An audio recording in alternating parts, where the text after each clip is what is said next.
प्रिय विद्यार्थियों, आज का विषय है कवियत्री मीरा और आज हम उनके द्वारा रचित दूसरा पद पढ़ेंगे।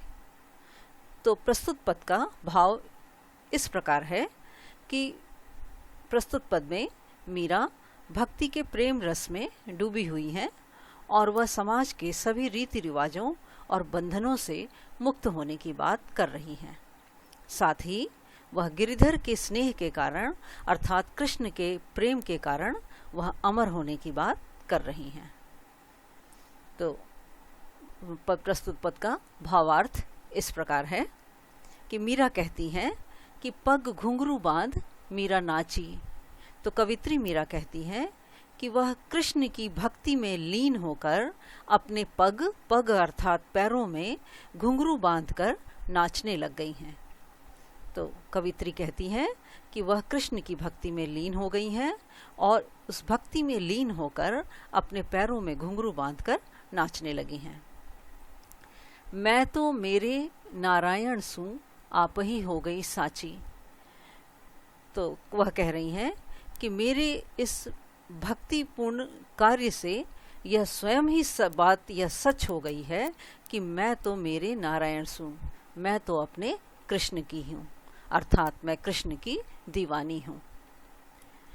लोग कहे मीरा भई बावरी, न्यात कहे कुलनासी। तो लोग कहते हैं कि मीरा भई बावरी, बावरी मतलब पागल हो गई। तो कृष्ण के प्रति मेरे भक्ति भाव को देखकर लोग कहते हैं कि मीरा पागल हो गई हैं। न्यात कहे कुलनासी, न्यात यानी परिवार के लोग, नाते रिश्तेदार। तो रिश्तेदार और परिवार के लोग कहते हैं कि मीरा कुलनाशी यानी कुल का नाश करने वाली हैं।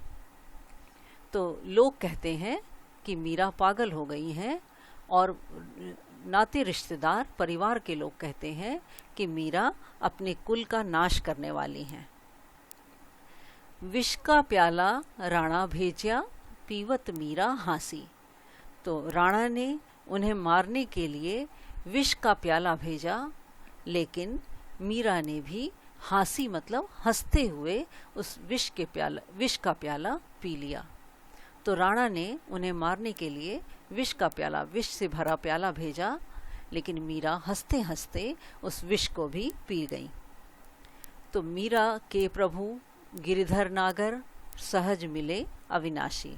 तो मीरा कहती हैं कि उनके प्रभु अर्थात कृष्ण गिरिधर हैं, पर्वत को धारण करने वाले हैं।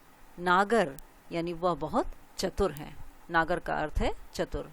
तो मीरा कहती हैं कि उनके प्रभु श्री कृष्ण गिरि को धारण करने वाले हैं और वह अत्यंत चतुर हैं। सहज मिले अविनाशी, अविनाशी मतलब अमर, और वह अमर हैं जो सहज मिले यानी सहज रूप से ही उन्हें कृष्ण का दर्शन हो गया है। तो मीरा कहती है कि उनके प्रभु कृष्ण गिरिधर हैं अर्थात पर्वत को धारण करने वाले हैं, वह अत्यंत चतुर हैं और वह अविनाशी हैं, अमर हैं और सहज रूप से ही उन्हें मीरा को कृष्ण का दर्शन हो गया है। तो यह था भावार्थ।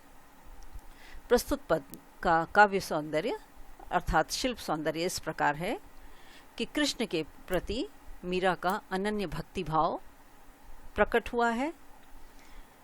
कृष्ण के प्रस्तुत पद में कृष्ण के कई नामों का प्रयोग हुआ है, जैसे गिरिधर, नागर, नारायण आदि।